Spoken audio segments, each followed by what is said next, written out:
ভিত্তিক আমাদের এই বিশেষ আলোচনা রি-ইমাজিন বিজনেস পোস্ট কোভিড-19 অনুষ্ঠানে আপনাদের সবাইকে স্বাগত জানাচ্ছি। আমি সৈয়দ আশিক রহমান। কোভিড-19 সারা বিশ্বে একটি চরম আতঙ্কের নাম। করোনা ভাইরাস চীনের উহানে যে মৃত্যুর মিছিল শুরু করেছিল তা আজ বিশ্বের প্রায় প্রতিটি দেশে, প্রতিটি অঞ্চলে পৌঁছে গেছে। ৩২ লাখের বেশি মানুষ আক্রান্ত হয়েছে, মারা গেছেন 2.25 লাখের বেশি মানুষ। বাংলাদেশে গতকাল পর্যন্ত আক্রান্ত হয়েছেন 7,103 জন, মারা গেছেন 163 জন। প্রাণঘাতী এই ভাইরাসের বিপর্যয় নেমেছে বিশ্ব অর্থনীতি। চরম বিপর্যয়, চরম সংকটে পড়েছে উদীয়মান অর্থনীতি দেশ বাংলাদেশ। অর্থনীতিবিদ এবং বিশেষজ্ঞরা বলছেন, করোনা ভাইরাসের অভিঘাতে চলতি বছরে বিশ্বের বহু প্রতিষ্ঠিত কোম্পানি দেউলিয়া হয়ে যাবে। সারা বিশ্বে কাজ হারিয়ে বেকার হয়ে পড়বে কয়েক কোটি মানুষ। এবং প্রতিষেধক আবিষ্কার না হয় করোনা সংক্রমণ ঠেকাতে সারা বিশ্বই হাঁটছে লকডাউনের দিকে। ফলে স্থবিরতা নেমেছে উৎপাদন ব্যবস্থায়। বাংলাদেশেও বন্ধ রয়েছে সব ধরনের শিক্ষা প্রতিষ্ঠান, অফিস আদালত, দোকানপাট, মার্কেট। বন্ধ রয়েছে অধিকাংশ শিল্প কারখানার উৎপাদন। দেশের অর্থনীতির প্রধান দুই স্তম্ভ পোশাক রপ্তানি ও রেমিটেন্স প্রবাহেও লেগেছে করোনার ধাক্কা। আর এইভাবে যদি 2 মাসও চলে তাহলে দেশের দারিদ্র্যের সংখ্যা দ্বিগুণ হয়ে যাবে বলে মনে করছেন বিশেষজ্ঞরা। এমন বাস্তবতায় সবার স্বাস্থ্য সুরক্ষা নিশ্চিত করে কিভাবে দেশের উৎপাদন ব্যবস্থা চালু রাখা যায়, করোনা পরবর্তী ভিন্নতর বৈশ্বিক অভ্যন্তরীণ অর্থনৈতিক চ্যালেঞ্জ মোকাবেলায় নিজেদের কিভাবে প্রস্তুত করা যায়, সেই পথ খুঁজতেই আমাদের এই বিশেষ আয়োজন রি-ইমাজিন বিজনেস পোস্ট কোভিড-19। ভিন্ন ভিন্ন সময় আমরা ভিন্ন ভিন্ন খাত নিয়ে ধারাবাহিকভাবে এই অনুষ্ঠান আলোচনা করব। আজ আমরা আলোচনা করব ফার্মাসিউটিক্যালস বা ওষুধ শিল্পের খাত নিয়ে। আর এই খাত নিয়ে আলোচনার জন্য আমাদের সঙ্গে আজ যুক্ত হয়েছেন ওষুধ শিল্পের দেশি বিদেশি উদ্যোক্তা, বিশ্লেষক, বিশেষজ্ঞ। শুরুতেই আমি আলোচকদের সঙ্গে পরিচয় করিয়ে দিচ্ছি। আমাদের সাথে আছেন বেসিসের সাবেক সভাপতি, রিজেনারেশন গ্রুপের চেয়ারম্যান শামীম আহসান। আসসালামু আলাইকুম। জেসন ফার্মাসিউটিক্যালস লিমিটেডের পরিচালক আজরা সালিম। ভেরিতাস ফার্মাসিউটিক্যালস লিমিটেডের ব্যবস্থাপনা পরিচালক শারিতা মিল্লা। আসসালামু আলাইকুম। ASAP ইন্ডিয়া প্রাইভেট লিমিটেডের pharmaceuticals industry adviser mister Rajesh Kuppuswamy. আসসালামু আলাইকুম। অ্যারিস্টো ফার্মা লিমিটেডের পরিচালক business development mister Ahmed Imtiaz Hasan. Hello everyone, আসসালামু আলাইকুম। মাইক্রোসফট বাংলাদেশের কান্ট্রি ম্যানেজার আফিফ মোহাম্মদ আলী। আসসালামু আলাইকুম। এবং অ্যাক্টিভ ফাইন কেমিক্যালস এর চেয়ারম্যান জিয়াউদ্দিন। আসসালামু আলাইকুম। আপনাদের সবাইকে স্বাগত আজকের এই আলোচনা অনুষ্ঠানে। দর্শক, জানিয়ে রাখছি অনুষ্ঠানটি আয়োজনে সহযোগিতা করেছে regeneration, print media partner the daily star এবং সমকাল।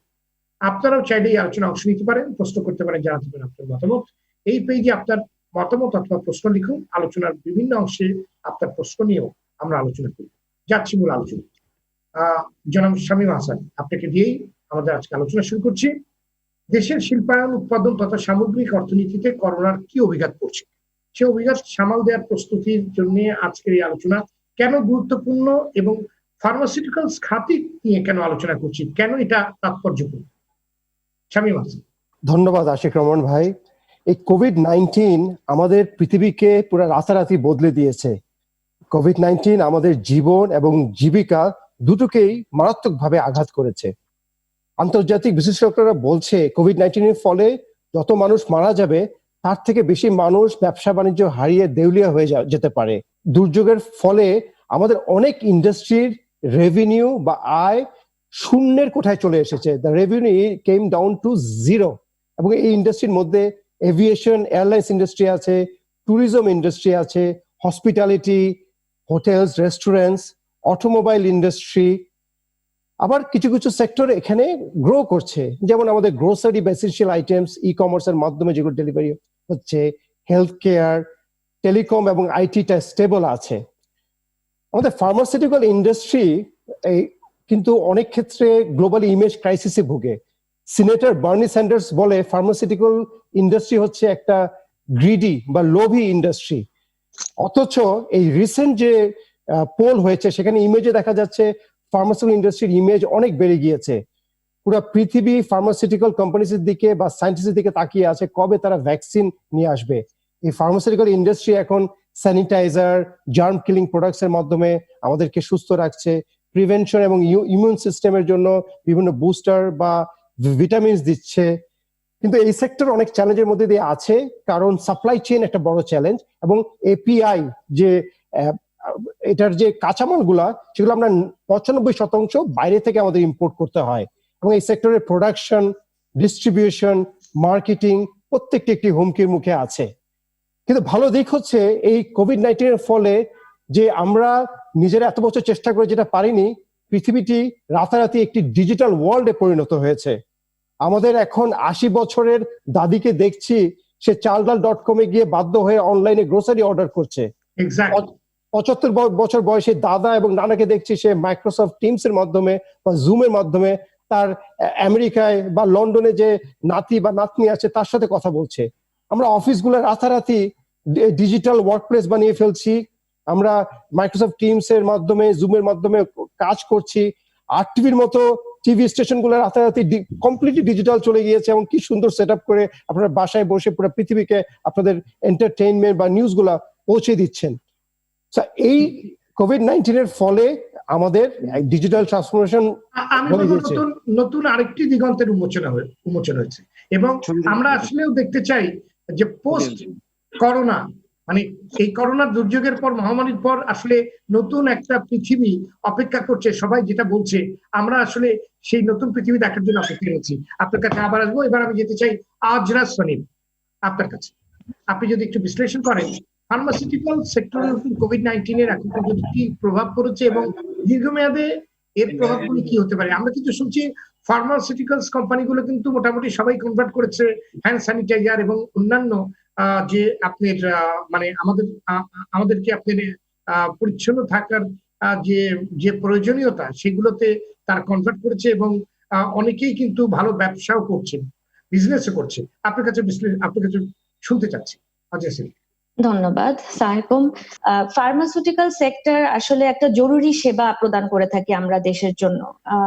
আমরা সবাই যারা আছি ওষুধ শিল্পে ইনভলভড, আমরা কিন্তু লাভের চেয়েও বেশি দেশের সেবা করার জন্যই আমরা এখানে আছি। এবং যে শুরুতে আপনি যে কথাটা বললেন যে আমরা এটাতে হ্যান্ড স্যানিটাইজার, হ্যান্ড রাব এগুলাতে একটা ভালো ব্যবসা আমরা করেছি, আসলে এই সময় উপযোগী প্রোডাক্ট আমরা কিন্তু আনতে আমাদের কিন্তু বেশ কাঠখড় পোড়াতে হয়েছে, এবং আমরা ইমিডিয়েটলি জাম্প করে গেছি যাতে সাপোর্ট দিতে পারি আমাদের দেশের চাহিদাকে for hand sanitiser, for hand rub, for chloroquine, যেটাই হোক। তো এটা একটা সেবামূলক কাজ আমরা করেছি, এবং আমরা যথেষ্ট প্রতিবন্ধকতার সম্মুখীন হয়েছি। যে প্রভাবগুলো আপনি আমাকে জিজ্ঞেস করলেন, যে কোনো শিল্পের সাথে ফার্মাসিউটিক্যাল ইন্ডাস্ট্রিও কিন্তু যথেষ্ট প্রভাব আমরা ফিল করেছি।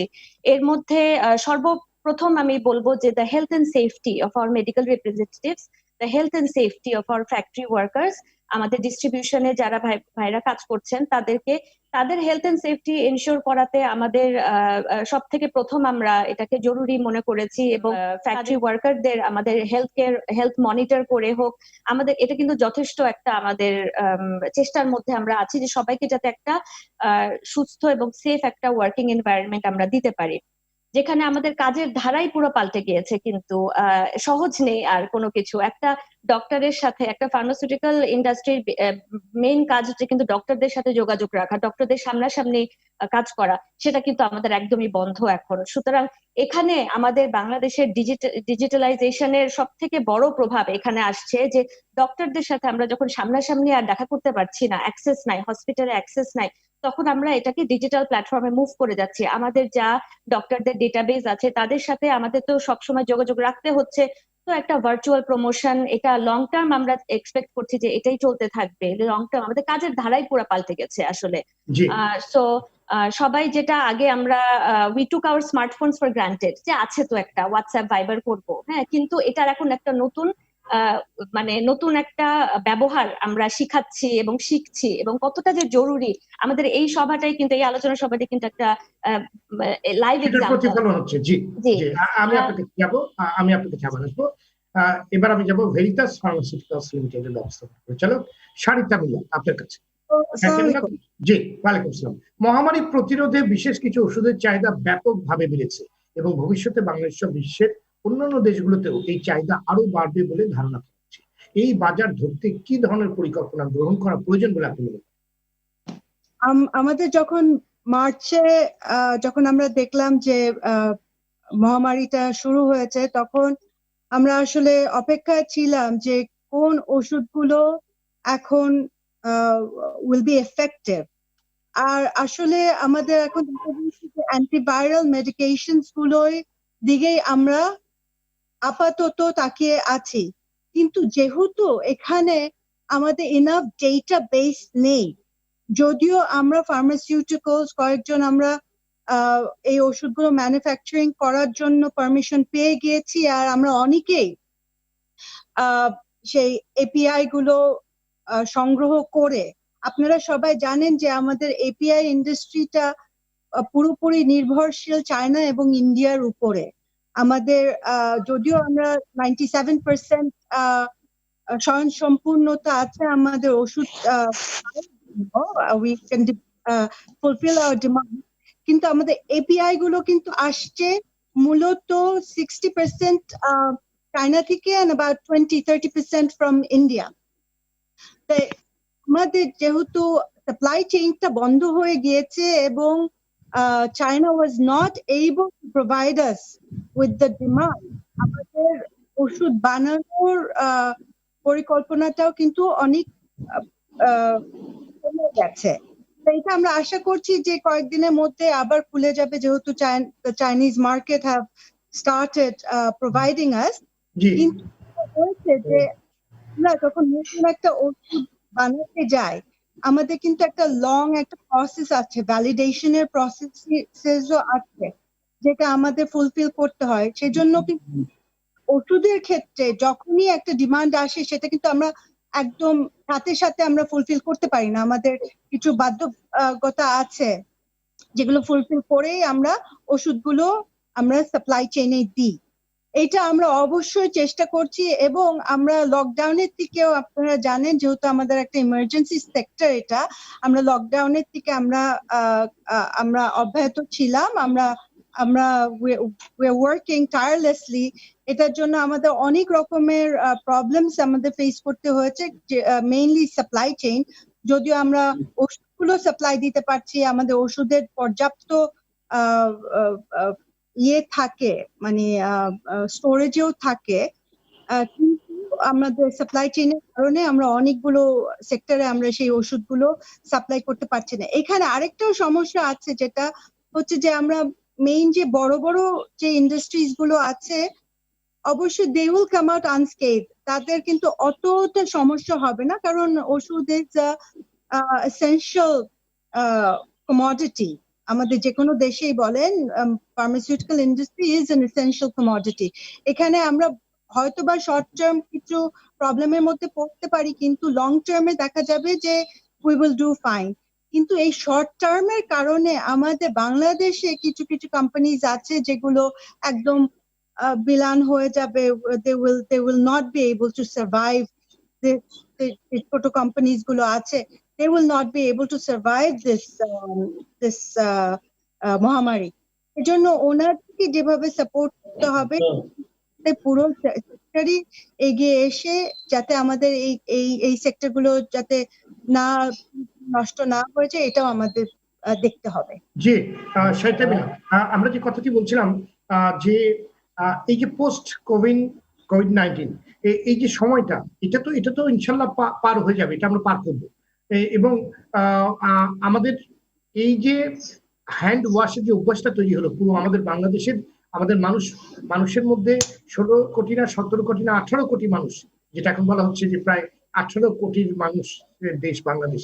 এই দেশের 18 কোটি মানুষের মধ্যে শুধু শিশু ছাড়া সবাই কিন্তু এখন তারা কিভাবে পরিষ্কার পরিচ্ছন্ন থাকতে পারে সেটা কিন্তু তারা শিখে গেছে, এবং তারা এখন সবাই পরিচ্ছন্ন থাকার জন্য সাবান ব্যবহার করছে, লিকুইড ব্যবহার করছে, বিভিন্ন অ্যান্টিসেপ্টিক ব্যবহার করছে।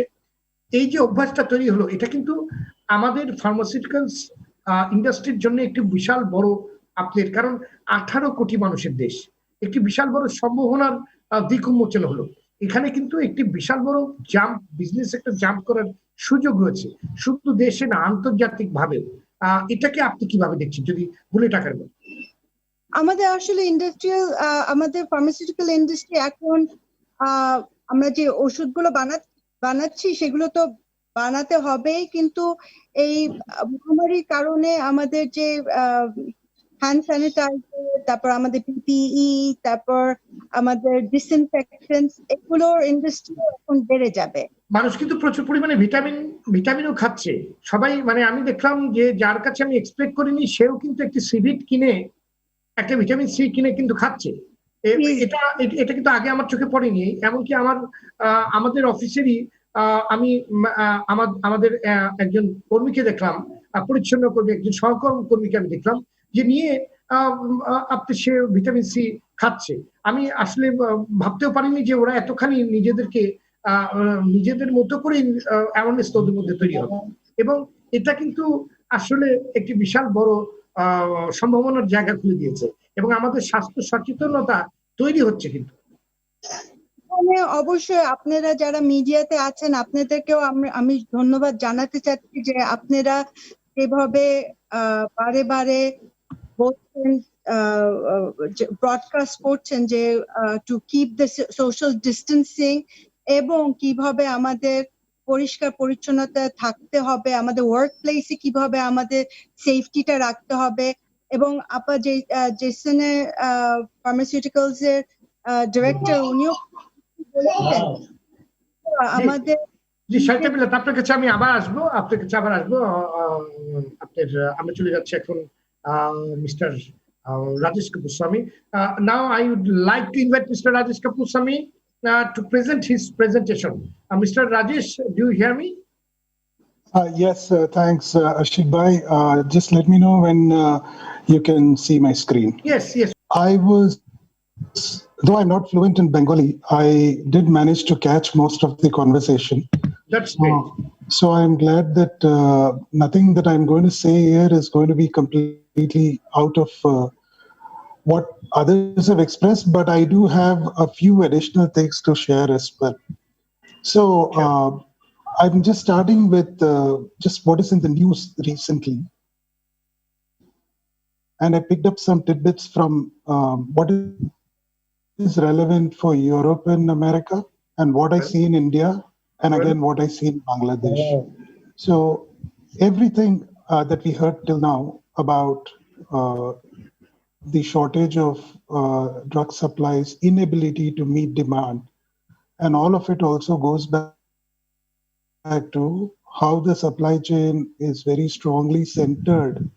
So I'm going to drop the slides so that we don't have the distraction of that. But the point I was trying to make is whatever shortages were seen in around 15-16 time frame, if countries like India and other countries which had complete dependence on China, India at least had some internal capabilities, had started preparing for the long journey, things would not have been so bad today. But unfortunately, that didn't happen. But I'm sure going forward, that is going to happen.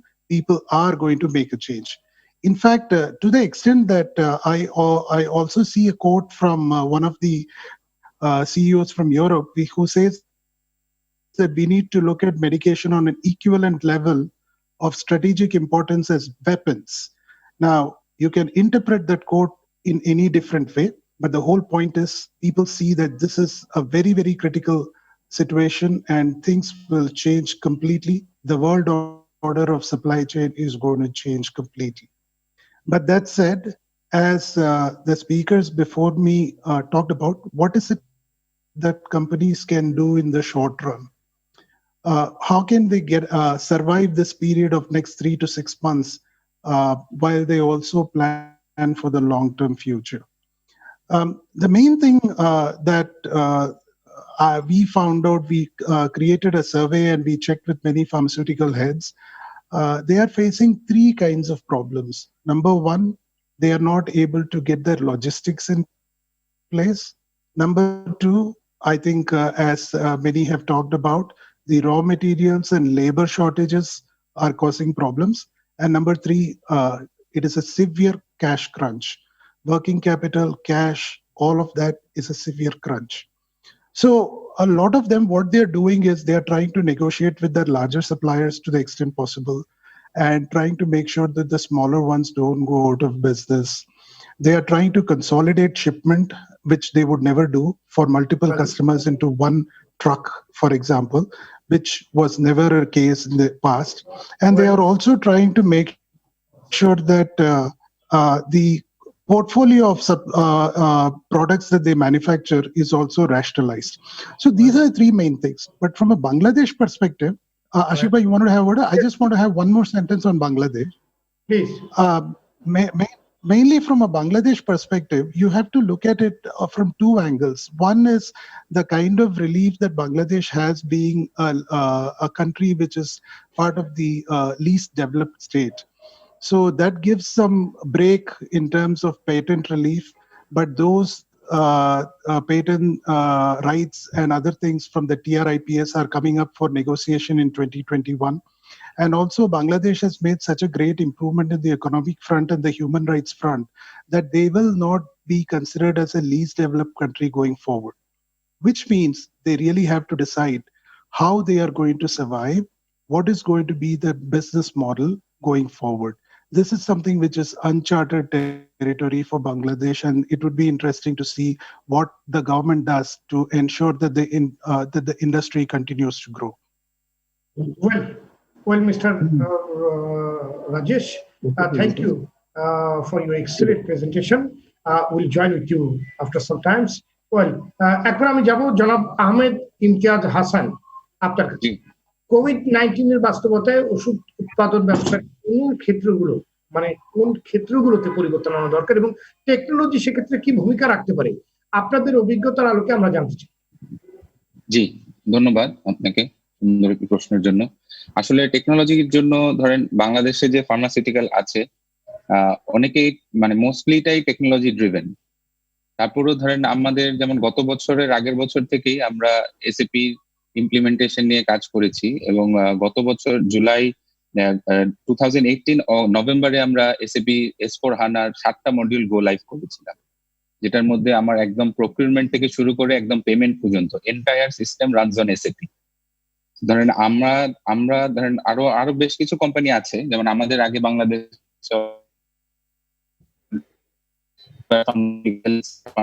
ওরা SAP implement করেছে। আমরা third company ছিলাম SAP implement করার জন্য এবং আমরা বেশ successfully করছি। এবং আমরা এটার মধ্যে যে 7টা মডিউল বললাম, আমি এখানে ম্যানুফ্যাকচারিং আছে, প্রোডাকশন প্ল্যানিং আছে, quality management, sales, HR, finance সবগুলাই।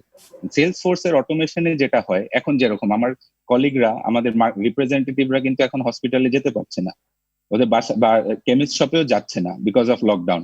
ওরা কিন্তু বাসায় বসেই কেমিস্টের সাথে যোগাযোগ করছে, বাসায় বসেই ডাক্তারদের সাথে যোগাযোগ করে প্রেসক্রিপশনের নেচারটা বুঝতেছে এবং ওই অনুসারেই কেমিস্টের সাথে কথা বলে অর্ডারটা এনশিওর করছে।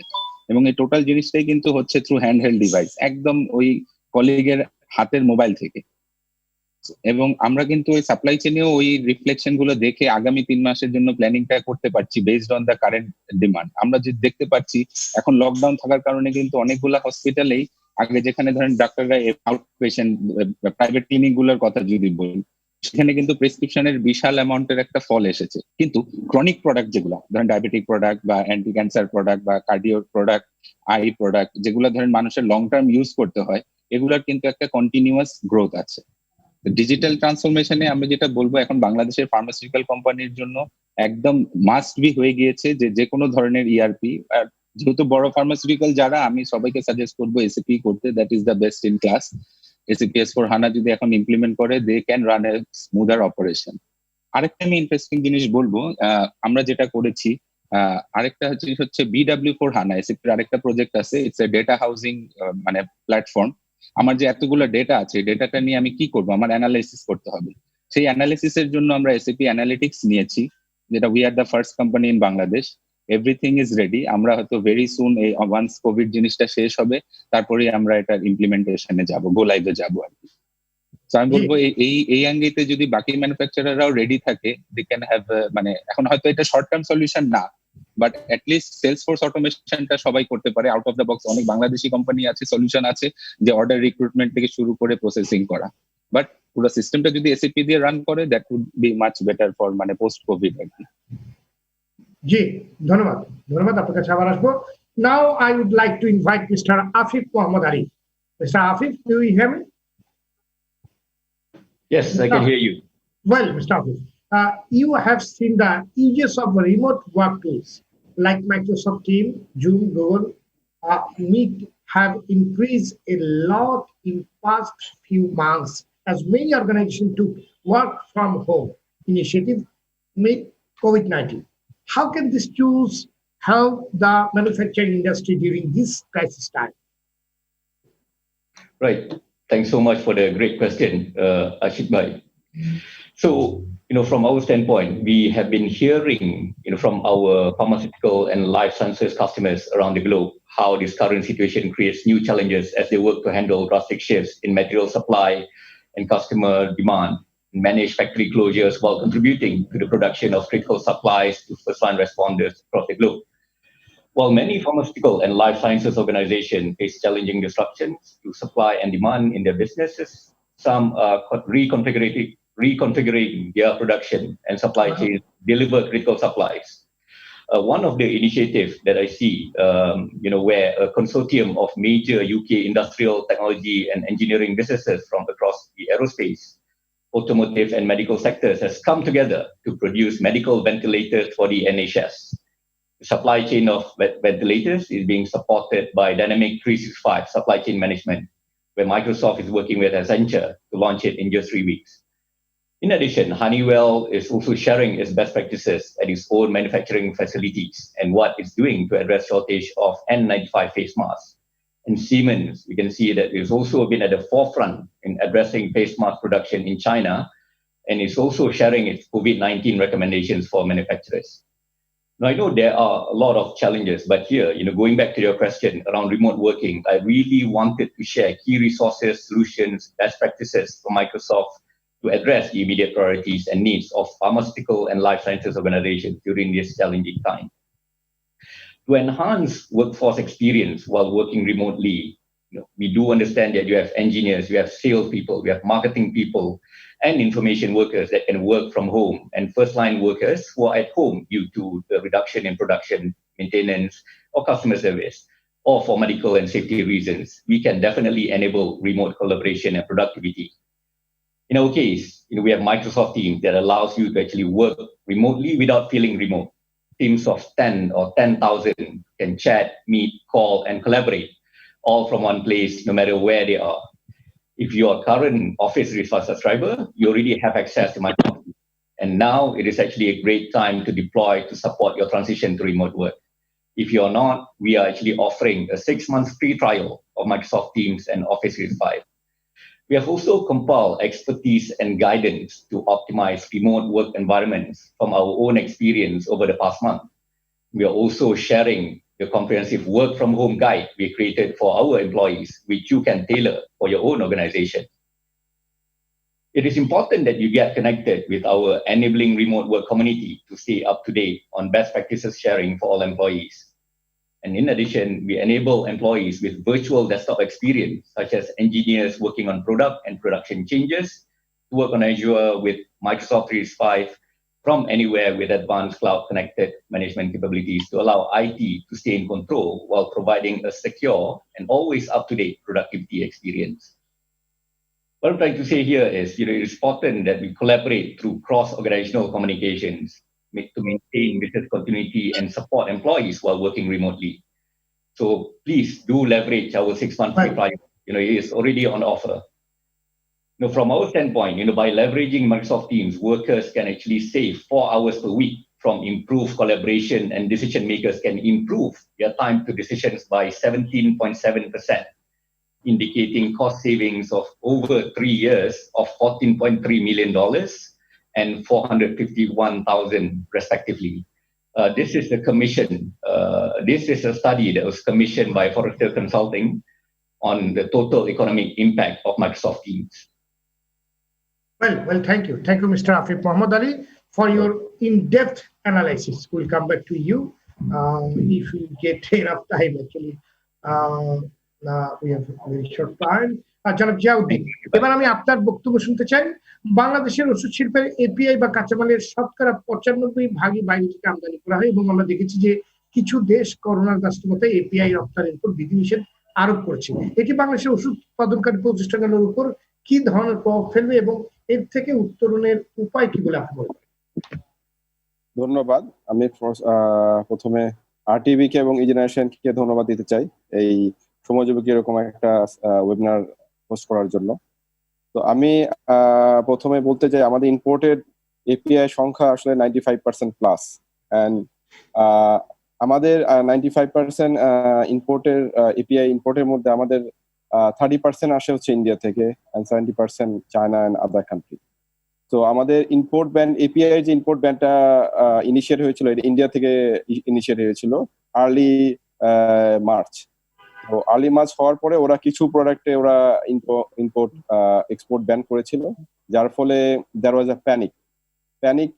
এই জন্য যে ওরা শুধু বাংলাদেশে এক্সপোর্ট করে না, ওরা ওয়ার্ল্ড ওয়াইড এক্সপোর্ট করে। তার মধ্যে ইউরোপের 27% import on API is from India. তো ইউরোপিয়ান কান্ট্রি গুলাও গট প্যানিক। তো আফটার সাম টাইম ইন্ডিয়ার আবার র মেটেরিয়াল গুলো আসে হচ্ছে, India is heavily dependent on China to import or KSM raw material and everything.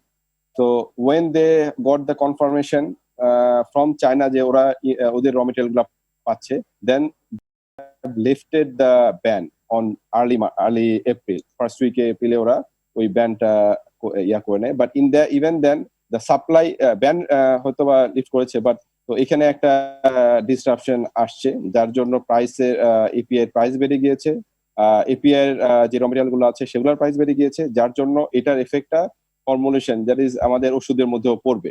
কিছু প্রোডাক্ট আমরা করতে চেয়েছিলাম, আমি যদি বলতে চাই যে বাংলাদেশের কয়েকটা কোম্পানি ক্লোরোকুইনও করতে চেয়েছিল, হাইড্রোক্লোরিন করতে চেয়েছিল, তারা শুধু করতেই চায়নি, তারা করে তারা ফ্রি ডিস্ট্রিবিউট করতে চেয়েছিল, আমি নাম বলছি না। তো যখন তারা প্রকিউর কমেনে গেল, তখন দেখলো যে হাইড্রোক্লোরোকুইন আগের প্রাইস ছিল যা ছিল তার থেকে 5 টাইমস বেড়ে গিয়েছে। তো তারা যে জিনিসটাকে ডিস্ট্রিবিউট করবে, তাদেরকে লস দিয়ে বিক্রি করতে হবে, মানে প্রফিট তো বাদ, তারা লস দিয়ে তাদেরকে ডিস্ট্রিবিউট করতে হবে। দেন দে স্টপ, ওই কাজটা তারা আর করেনি। তো এটা একটা প্রবলেম যে আমাদের heavily dependent on importing API, এটা একটা হিউজ থ্রেট আমার জন্য। And if I add to that some point, mister Rajesh was referring to TRIPS treaty, that as a Bangladesh as a LDC country, we are LDC country, so we can manufacture the patented products without giving royalties and everything. So we have holiday till 2032, and as per MOC, Ministry of Commerce will be reviewing 2024 there will be a review, and then maybe 2027 maybe আমরা graduation করতে পারি if all the compliance met. But given this pandemic hit, we might have a recession worldwide, even in Bangladesh. So ওইটার জন্য ওইটার postpone হতেও পারে। But even then আমাদের যে হেভিলি ডিপেন্ডেন্স অন এপিআই, এটা খুবই অ্যালার্মিং। সো এটা নিয়ে আমি আগেও এই এপিআই যখন এপিআই পলিসি নিয়ে কাজ করছিলাম বা এক্সপোর্ট ইনসেন্টিভ নিয়ে কাজ করেছিলাম, তখনও গভর্নমেন্টের সাথে এই কথাই বলেছি। এই কথা বলার পরে গভর্নমেন্ট এটাতে ইনিশিয়েটিভ নেয়। তখন তারা 2017 তারা এক্সপোর্ট ইনসেন্টিভটা অ্যাপ্রুভ করে, 20% এক্সপোর্ট ইনসেন্টিভ, এন্ড 2018 আমাদের এপিআই একটা পলিসি আসে। বাট এখানে আমাদের এখনো ইনভেস্টমেন্ট হচ্ছে না, প্রপার ইনভেস্টমেন্ট যা হওয়া উচিত। আমি আজকে আমাদের এপিআই আমাদের মার্কেট সেল হচ্ছে 20,000 কোটি টাকা বা 2.5 billion.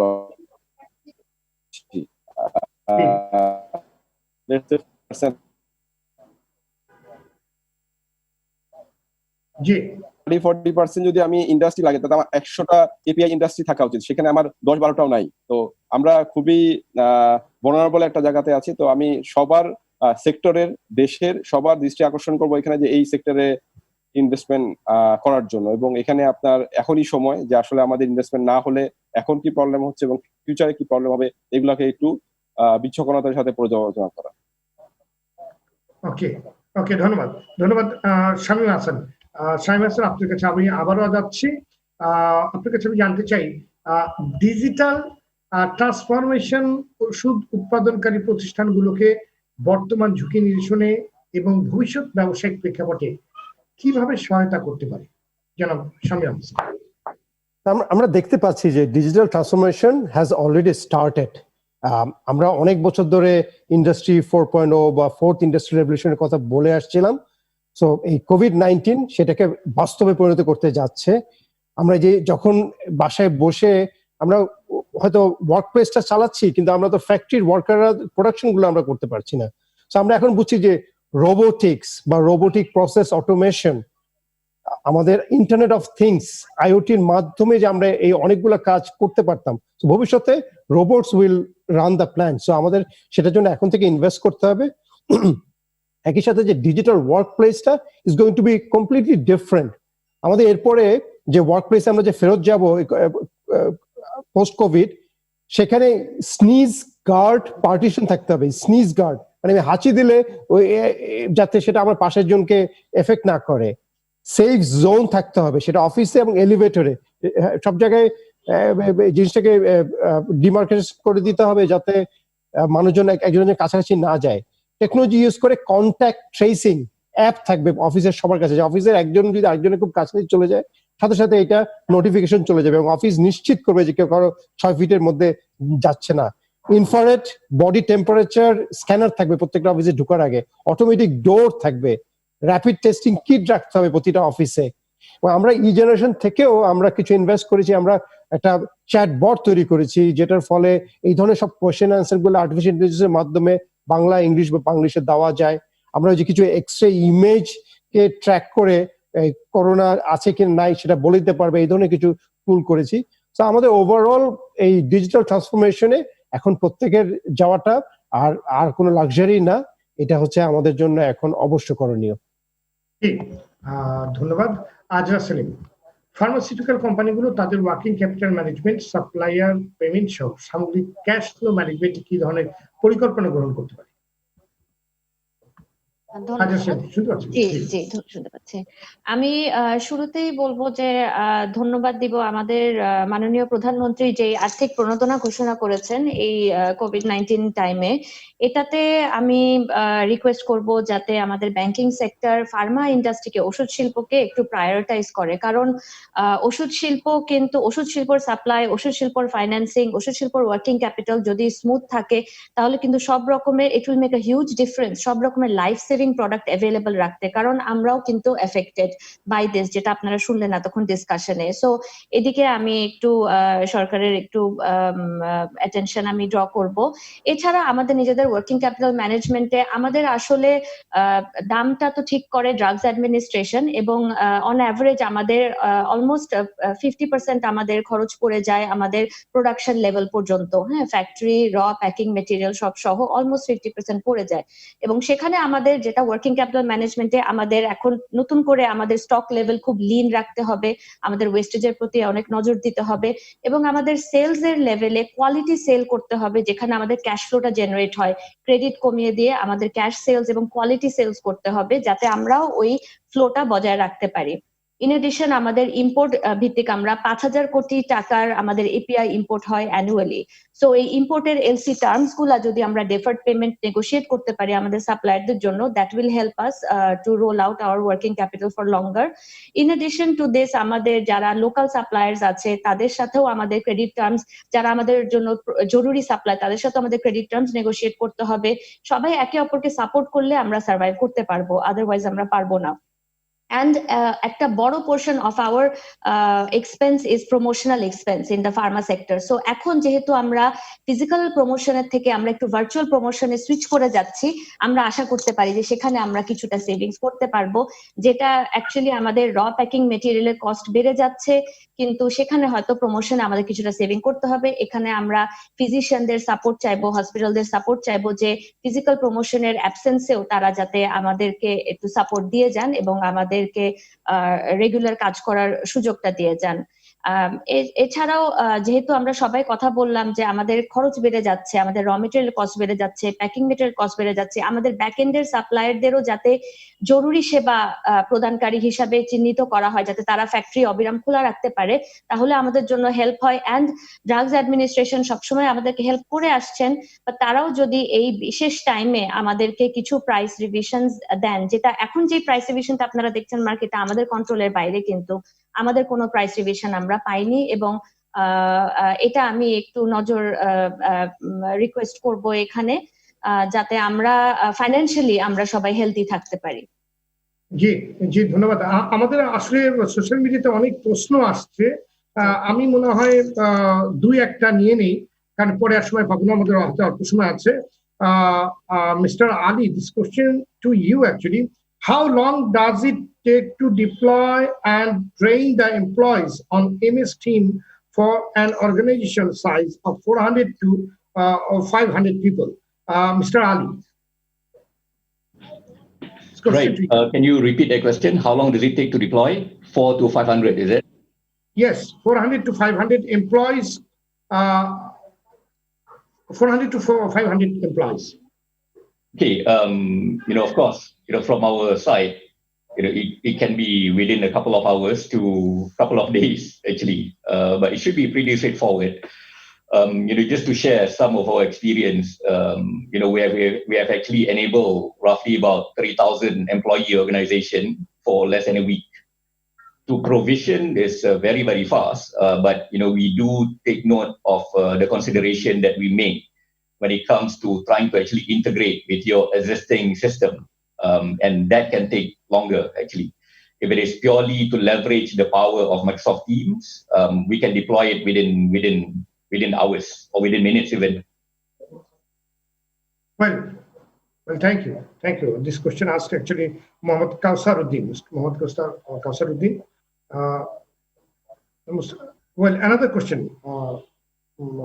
Another question is Mohammad Kausar Uddin প্রশ্নটি করেছেন, করোনা পরিস্থিতির শুরুর দিকে আমরা দেখেছি বিভিন্ন প্রয়োজনীয় উপকরণগুলো ফার্মাসিতে অ্যাভেলেবল ছিল না, আর তারা বলেছে এইসব পণ্যগুলো সাপ্লাই কোম্পানিগুলো দিচ্ছে না। এই অভিযোগ কতটুকু ঠিক? হাজরা সালিম, আপনার কাছে প্রশ্নটি। জি, থ্যাংক ইউ। এখানে সাপ্লাই মধ্যে কিন্তু এখানে শুধু ওষুধ শিল্প না, ওষুধ কোম্পানিগুলো না, এখানে বেশ কিছু আমাদের ফ্যাক্টর আছে। ডিস্ট্রিবিউশন ওয়াজ হ্যাম্পার্ড, প্রথম দিক থেকে আমরা ডিস্ট্রিবিউশন প্রপারলি করতে পারিনি যেহেতু কিছু এরিয়ায় রেস্ট্রিকশন আছে।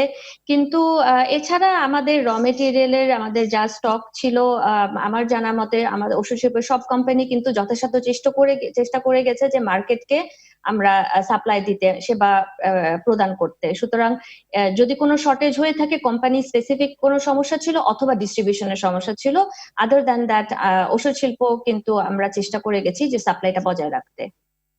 জি, ধন্যবাদ। আমাদের আরেকটি প্রশ্ন আমরা নিয়ে নিচ্ছি। গোলাম দস্তগীর তৌহিদ উনি প্রশ্নটি করেছেন, আপনারা সাপ্লাই চেইনের সমস্যার কারণে ব্যবসায় ক্ষতির সম্মুখীন হচ্ছেন, আমরা কিছুটা বুঝতে পারছি। মানে এই করোনাকালীন সময়ে তো আপনাদের জ্বর, কাশি, শ্বাসকষ্ট, ডায়াবেটিক সহ নানান রোগের ওষুধের মূল্য বৃদ্ধির কারণটি কি উনি জানতে চেয়েছেন। গোলাম দস্তগীর তৌহিদ, সাহিত্য নিলাম, আপনি যদি প্রশ্নটি উত্তর করেন। Thank you. আমি যেটা বললাম যে আমাদের এপিআই কিন্তু বেশিরভাগই আসে বাইরে থেকে, চায়না থেকে আসে। আর যখন আমরা আসলে প্রস্তুত ছিলাম না, আমাদের সবারই যেহেতু ক্যাশ ফ্লোর একটা কনস্ট্রেইন্ট থাকে এবং এপিআই তো ইটস কোয়াইট এক্সপেন্সিভ, আমরা একটা সীমিত আকারে আনি এবং এটাকে ধরেন 3 মাস ম্যাক্সিমাম, 1 থেকে 3 মাস সাপ্লাইয়ের জন্য আমরা এটা মূলত আমাদের স্টোরে রাখি। যখন এই করোনার জন্য লকডাউন হয়ে গেল, তখন কিন্তু আমাদের সাপ্লাই চেইনে পুরোপুরি একটা ঘাটতি চলে এসেছিল। আর সেই কারণে দেখা গেল যে যাদের কাছে আপনি এপিআই গুলো ছিল তারাও কিন্তু মার্কেটে ডিমান্ডের কারণে প্রাইসেস গুলো বাড়িয়ে দিয়েছিল। এই কারণেই আমাদের এখানে একটা ডিসরাপশন এসেছিল। তা আশা করি overcome this, যেহেতু মার্কেটস আবার খুলে যাচ্ছে, again we will be able to supply at our previous prices. জি জি জি, ধন্যবাদ। আমি একই প্রশ্ন আসলে জনাব জিয়াউদ্দিন আপনার কাছে দিতে চাই, যে আসলে এই প্রশ্নটি আমাদের কাছে খুব ফ্রিকুয়েন্ট আসছে যে জ্বর, কাশি, এই ওষুধগুলো তো, সর্দি, এই ওষুধগুলো তো আপনার মানে আমাদের সবসময় আমাদের ফার্মাসিতে থাকে, প্রয়োজন পড়েই, তারপরেও কেন এই করোনাকালীন সময়ে এগুলোর দাম বাড়ানো? এটা আসলে আমি যদি বলতে চাই যে আমার মনে হয় না এটা আপনার কোম্পানিগুলো থেকে প্রাইস বাড়ানো হয়েছে, বিকজ প্রাইস বাড়ানোর জন্য কোম্পানিগুলোকে ডিজিডিএ থেকে পারমিশন নিতে হয়। ডিজিডিএ এর পারমিশন ছাড়া, প্রাইস অ্যাপ্রুভাল ছাড়া কোম্পানিগুলো প্রাইস বাড়াতে পারবে না। তো এটা যারা ডিস্ট্রিবিউশনের এন্ডে যাদের আছে বা যেসব রিটেল স্টোর আছে তারা হয়তো বা তাদের এন্ডে হয়তো বা এই জিনিসটা হচ্ছে, বাট কোম্পানিগুলোতে বা ম্যানুফ্যাকচারিং ইন্ডাস্ট্রি থেকে এটা পসিবল না। Without DGDA approval, price approval কাজ কখনো সম্ভব নয়। যদি প্রাইস অ্যাপ্রুভ মানে বাড়াতে হয় অবশ্যই অ্যাপ্রুভাল লাগবে। তো এখানে আমাদেরকে আমি বলবো বা সেক্টর থেকে বলবো যে এখানে আমাদের আসলে এটা ডিজিডিএ কেই দেখতে হবে যে আসলে প্রাইসটা কেন বাড়ছে, বাট আমাদের তরফ থেকে এটা বাড়ছে না, এটুকু আমি এনশিওর করতে পারছি। ধন্যবাদ। আমরা মিস্টার রাজেশ কাপুরস্বামী, আমরা রাজেশ কাপুরস্বামীর কাছে চলে যাচ্ছি। Mister Rajesh Kapurswamy, would you like to mention any other points? Mr. Rajesh. Yeah, I think the key points were covered. So for a country like Bangladesh, two things is very important. One is self-reliance to the extent possible as far as especially API is concerned. But as all of us know, manufacturing API causes a lot of pollutants as well. So whatever the considerations in terms of environmental controls and regulations, these are things that need to be discussed and negotiated with the government so that this is not something which can happen in 1 or 2 years. It is a 5 to 7 year strategy. So this conversation has to begin at the earliest so that, as Mr. Zia was mentioning, at least by the 24 or 27 review, there is a lot of self-sufficiency in the country, and all countries are probably going to do that, and they are going to protect their territory. So that is something which is very critical for Bangladesh to look at internally. Well, thank you, Mr. Kapurswamy. Sarita Milat, আপনি ছোট্ট করে যদি বলেন, বর্তমান পরিস্থিতিতে বিভিন্ন industry থেকে সরকারি সহায়তা আহ্বান করা হচ্ছে, কি ধরনের সরকারি পদক্ষেপ বা নীতিমালা ফার্মাসিউটিক্যাল সেক্টরকে বর্তমান দুর্যোগকালীন সময় এবং ভবিষ্যতে আরো দ্রুত এগিয়ে নিতে সহায়তা করবে? সারিতা মিলাত। ধন্যবাদ জানাতে চাচ্ছি যে আমাদের জন্য যেটা উনি করেছেন যে the investment has been deferred, আমরা আমাদের এখন ইন্টারেস্টটা দিতে হবে না, এটা যদি একটু সময়ের জন্য বিস্তৃত করতে হবে সেটার জন্য আমরা অনুরোধ করব। এবং হবে যে আমাদের যদি একটু ইনসেন্টিভসও দেওয়া হয়, ক্যাশ ইনসেন্টিভ, যদিও অলরেডি আমাদেরকে বলা হয়েছে যে যারা 100% এক্সপোর্ট ওরিয়েন্টেড যে কোম্পানিজ গুলো আছে তাদেরকে ইনসেন্টিভ দেওয়া হবে, কিন্তু আমরা যারা লোকালিও ম্যানুফ্যাকচারিং এবং ডিস্ট্রিবিউট করি আমাদের জন্য যদি কিছু ইনসেন্টিভ দেওয়া হয় সেটা আমাদেরকে অবশ্যই অনেক সহায়তা করবে। এবং ব্যাংক লোন, এটাও যদি এখন একটু আমাদের জন্য কনসিডার করা হয় অল্প সুদে, সেটাও কিন্তু আমাদের কোম্পানিকে বাঁচিয়ে রাখার জন্য অনেক সহায়তা করবে। ধন্যবাদ। জনাব আহমেদ ইমতিয়াজ হাসান, আপনাকে শুনতে পাচ্ছেন? ইমতিয়াজ হাসান।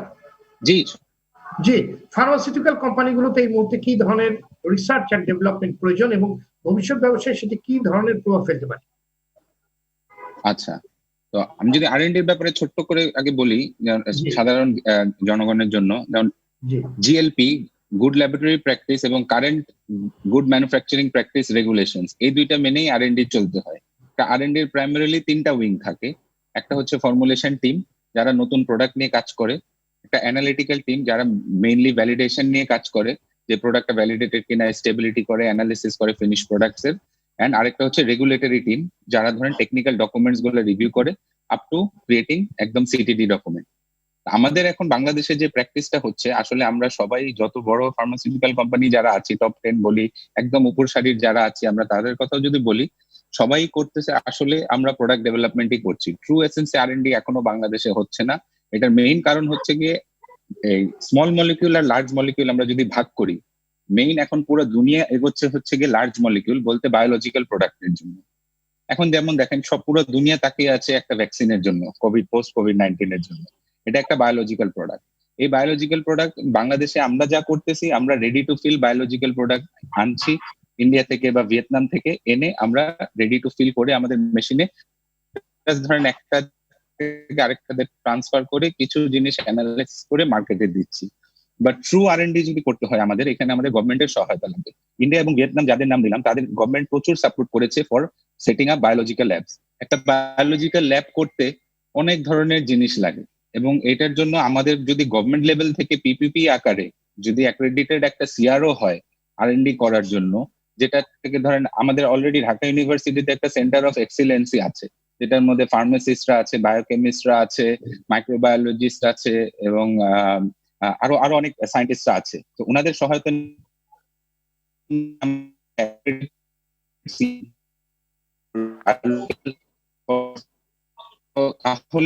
মাত্র আমরা ট্রু এসেন্সে করতে পারবো। এখন কিন্তু দুনিয়া ভর 500-র উপরে বায়োলজিক্যাল প্রোডাক্ট আছে যেগুলো আন্ডার ক্লিনিক্যাল ট্রায়ালস আছে। ফিউচারে যা প্রোডাক্ট আসবে এভরিথিং উইল বি বায়োলজিক্যাল।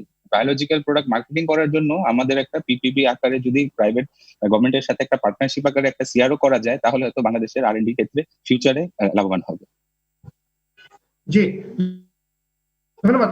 জনাব ইমতিয়াজ হাসান, আপনার কাছে একটি প্রশ্ন আছে। মোহাম্মদ সাদাত হোসেন উনি আপনার কাছে প্রশ্ন রেখেছেন, is the any option to connect SAP analytics to any other ERP likes IFS or SAG Sage? জি, অবশ্যই করা যাবে।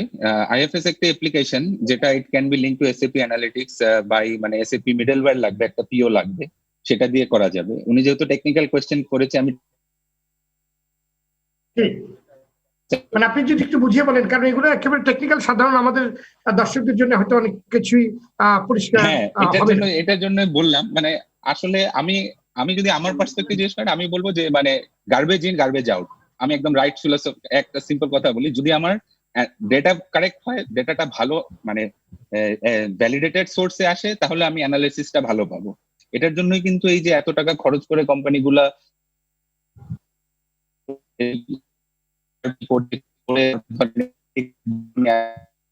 তারপরে আমি এই যে ডেটা ওয়্যারহাউজিং এর জন্য BW4 HANA নিলাম, সো দ্যাট আমি ডেটাটা ফিউচার আসবে বিগ ডেটা নিয়ে। এখন সবাই খেলবে শুধু ডেটা নিয়ে, ডেটা অ্যানালাইসিসই হবে। তো অ্যানালাইসিস গুলো করার জন্য আমি বলবো একটা স্ট্রং প্ল্যাটফর্ম যদি থাকে, সেটা থাকলে অবশ্যই আউটপুটটা ভালো আসবে। বাট ডেফিনেটলি আইএফএস একটা অ্যাপ্লিকেশন, এটাকে লিংক করা যাবে এসএপি অ্যানালিটিক্স এর সাথে থ্রু এসএপি মিডলওয়্যার পিও যেটাকে বলে। ধন্যবাদ। শামীম হাসান একটু যদি যোগ করেন ব্যাপারটি। শামীম হাসান। জি, ধন্যবাদ আশিক ভাই। আমি আমার কনক্লুডিং রিমার্কসে যেটা বলতে চাই, যে এই কোভিড-19 এর কারণে চায়নার প্রতি কিন্তু ইউরোপ আমেরিকার একটা মিসট্রাস্ট তৈরি হয়েছে, এবং সেখানে এই বাংলাদেশের মতো ভিয়েতনাম, ইন্দোনেশিয়া সহ অনেক দেশের জন্য একটা বিশাল সম্ভাবনা তৈরি হয়েছে। সো আমরা, this is once in a lifetime opportunity. আমরা কিন্তু it's time for to restart our journey, it's time for reimagine our business. আমরা যদি এই সময় প্রপারলি রিস্টার্ট করি, রিইমাজিন করি, আমাদেরকে এই সময় শুধু করোনা নিয়ে জীবন এবং জীবিকার ফাইট করলে হবে না। আমাদেরকে আগামী 10 বছর 15 বছর পৃথিবীটা কে নেতৃত্ব দেবে, সেটার সিদ্ধান্তটাই এই কয়েক মাসের মধ্যেই হয়ে যাচ্ছে। কে সঠিক প্রস্তুতি নিতে পারছে। আমাদেরকে এখনই সময় বাংলাদেশকে একটা গ্লোবাল ফার্মাসিউটিক্যাল ডেস্টিনেশন হিসেবে ব্র্যান্ড করার জন্য ফার্মাসিউটিক্যাল অ্যাসোসিয়েশন, এই বিসিসিআই, সরকার এখনই আমাদের গ্লোবাল মার্কেটিং করতে হবে, জয়েন্ট ভেঞ্চারে ইনভেস্টমেন্ট নিয়ে আসতে হবে, এফডিআই কে ওপেন করে দিতে হবে, দিয়ে আমাদের এই যে এখন যে ব্যাপক মানে আমরা চাকরি হারাবে তাদের সবার কর্মসংস্থান সৃষ্টি করতে হবে, এবং ইনোভেশন আর&ডির মাধ্যমে বাংলাদেশকে একটা গ্লোবাল টেকনোলজি এবং আর&ডি এবং ফার্মাসিউটিক্যাল ডেস্টিনেশন হিসেবে আমাদেরকে ব্র্যান্ড করতে হবে। জি, ধন্যবাদ। জনাব জিয়াউদ্দিন, জিয়াউদ্দিন আমাকে শুনতে পাচ্ছেন? জি জি, শুনতে পাচ্ছি। আপনি যদি আপনার কনক্লুডিং যদি আপনি করেন, এবং দীর্ঘ লকডাউনে পণ্য উৎপাদন, পরিবহন ও বিপণন ব্যবস্থার উপর যে বিরূপ প্রভাব পড়ছে কিংবা ফেলেছে, ওষুধের মতো প্রয়োজনীয় দ্রব্যের ক্ষেত্রে নিরবিচ্ছিন্ন উৎপাদন ও যোগান নিশ্চিত করতে কি করা যেতে পারে, আপনার পরামর্শ? আমি প্রথমে শামীম ভাইয়ের সাথে আমি একটু অ্যাড করতে চাই, যে উনি যেটা বললো যে এখন this is the test for us, যে আসলে as a country Pharma sector হিসেবে this is a Swat test. আমি বলবো যে আমাদের স্ট্রেংথ কি, আমাদের উইকনেস কি, এগুলো আমরা এখন দেখতে পাবো। যে আমাদের উইকনেসটা, আমাদের সাপ্লাই চেনে কি উইকনেস ছিল, we should address right now. এখন দেখতে পাচ্ছি যে আসলে কি কি ছিল, কি কি করা উচিত। আমাদের স্ট্রেংথ কি, ওটাকে আরো স্ট্রেংথেন করা। এন্ড আমরা ডেফিনেটলি আমাদের সাপ্লাই চেন ইজ ডিসরাপ্টেড। যখনই কোনো সাপ্লাই চেন ডিসরাপ্টেড হয়, no matter pharma or food or anything, it cost us heavily, price বেড়ে যায়। এই যে আজকে আপনি কোশ্চেন নিচ্ছেন যে প্রোডাক্টের ফার্মাসিউটিক্যাল প্রাইস কেন বেড়ে গেছে, দেখেন ওনারা হয়তো বা জানেই না যে আমাদের প্রাইস বাড়ার ব্যাপারে আমাদের কোনো আমাদের নেই, আমাদের কন্ট্রোল নেই। প্রাইস কন্ট্রোল করে হচ্ছে ডিজি দিয়ে। এখন ওই এন্ডে, যে এন্ডে থেকে তারা কিনছে, ওখান থেকে হয়তো প্রাইসটা ভ্যারি করছে। তো এই সাপ্লাই চেনকে মানে কন্টিনিউশনে রাখার জন্য আমাদের এখনকার যে এই যে প্রবলেম গুলো আসছে, এই যে উইকনেস গুলো আমরা দেখছি, এগুলোকে রাইট অ্যাওয়ে অ্যাড্রেস করা। আমি আগেও বলেছি, আমি বিজনেস এজেন্সি গুলোকে বলে এসেছি, সেমিনারে বলে এসেছি, এখন আপনাদের মাধ্যমে বলছি যে Bangladesh is a very strong country in Pharma, in terms of Pharma formulation. বিশেষ করে আমাদের নিজস্ব ড্রাগ আমরা নিজেরা ম্যানুফ্যাকচার করছি, 98% আমরা নিজেরা ক্যাটার করছি। বাট এটার এগেনস্টে আমাদের যে এপিআই বা আমাদের যে র মেটেরিয়াল, এটাতে আমরা খুবই দুর্বল। আমরা 97% ইম্পোর্ট করছি। তো এটাতে আমাদের অবশ্যই নজর দেওয়া উচিত, আমাদের এখানে ইনভেস্ট করা উচিত। ইনভেস্ট না করলে এরকম টেস্ট সামনেও আসবে, এরকম লকডাউন, এরকম ভাইরাস বা এই ধরনের এপিডেমিক সামনে আরো আসতে পারে, তখন আমাদের এই ধরনের সমস্যা আবারও পড়তে হবে। আর অলসো ট্রিপস যে ব্যাপারটা হচ্ছে, যে ট্রিপস কিন্তু শেষ হয়ে গেলে বাংলাদেশ কিন্তু তখন এই পেটেন্টেড প্রোডাক্ট গুলা আর এইভাবে বানাতে পারবে না। ওষুধের প্রাইস এমনি বেড়ে যাবে, তখনও কিন্তু এটা একটা বড় একটা এফেক্ট আমাদের ফেস করতে হবে। Before that we should have our own, আমাদের ক্যাপাসিটি বিল্ড করা উচিত ইন এই কাঁচামালের ক্ষেত্রে, ওষুধের কাঁচামালের ক্ষেত্রে। ধন্যবাদ। Now again, Mr. Afif Mohammed Ali, what else would you suggest to address the global challenges in the pharmaceutical sector? Mr. Yeah. Thanks so much, Ashik Bhai. There are, of course, several other things that I can probably suggest, apart from working remotely. Secondly, you might want to consider employee safety. This is to help focus on, health and well-being for the pharmaceutical company's employees and access to the most current data, situation reports, and analysis. This is something that we can probably help with as well, with our crisis communication apps. The other one would be to build operational agility with remote assistance for engineering and first-line employees. Again, this is to remotely assist workers who are still needed on life sciences manufacturing frontline and supporting customer operations. And in this case, we have actually partnered with quite a number of global players like Tulip, Blue Prism, Realware, where we have announced, programs for their customers engaged in coronavirus-related activities. And last but not least, probably looking at how to protect health information as critical infrastructure is obviously addressed. And now is actually the time to start addressing cybersecurity and compliance gap. So because as pharmaceutical and life sciences manufacturers transform, where you're bringing in together operating technology and information technology, there is imperative to address cybersecurity risks that stem from greater digitization of operations, including industrial IoT or industrial Internet of Things, data integrity of underlying systems, and management of IP. Well, right. Thank you, Mr. Afif Mohammed Ali. Thank you for joining with us. আমাদের আলোচনা একেবারে শেষ পর্যায়ে, আমাদের আলোচনা শেষ করতে হবে। আমাদের আসলে সোশ্যাল মিডিয়াতে অনেকগুলো প্রশ্ন ছিল, আমরা সময়ের জন্য নিতে পারলাম না সব। এখানে যদি আমি একটু চেষ্টা করে দেখি একটা দুটো নিতে পারি কিনা। না, আমাদের একদম সময় নেই, আমাদের আলোচনা শেষ করতে হবে। নিশ্চয়ই আগামী সপ্তাহে আমরা আবার এই আলোচনায় সবাই অংশগ্রহণ করবে এবং আপনাদের সবার প্রশ্ন নেওয়ার আমরা চেষ্টা করব। আপনাদের সবাইকে ধন্যবাদ আজকে আলোচনায় যোগ দেওয়ার জন্য। দর্শক, আপনাদেরকে অসংখ্য ধন্যবাদ এতক্ষণ সঙ্গে থাকার জন্য। আজকের আলোচনায় যে পরামর্শ এবং দাবি উঠে এসেছে, আমরা মনে করি যৌক্তিকতা বিচারে তার দ্রুত কার্যকরের পদক্ষেপ নেবে সরকার। আমাদের প্রত্যাশা থাকবে আগামীর চ্যালেঞ্জ মোকাবেলায় বাংলাদেশ সরকার এবং আন্তর্জাতিক সম্প্রদায় একটি ক্ষুধা এবং রোগ মুক্ত বিশ্ব বিনির্মাণ এবং করোনা ভাইরাসের চ্যালেঞ্জ মোকাবেলায় একযোগে কাজ করবে। সবাইকে আবারও ধন্যবাদ জানিয়ে আজকের মতো বিদায় নিচ্ছি। আমি সৈয়দ আশিক রহমান। সবাই ভালো থাকুন, সুস্থ থাকুন, অতি প্রয়োজন ছাড়া ঘরের বাইরে বেরোনো থেকে বিরত থাকুন। সঙ্গে থাকার জন্য সবাইকে ধন্যবাদ।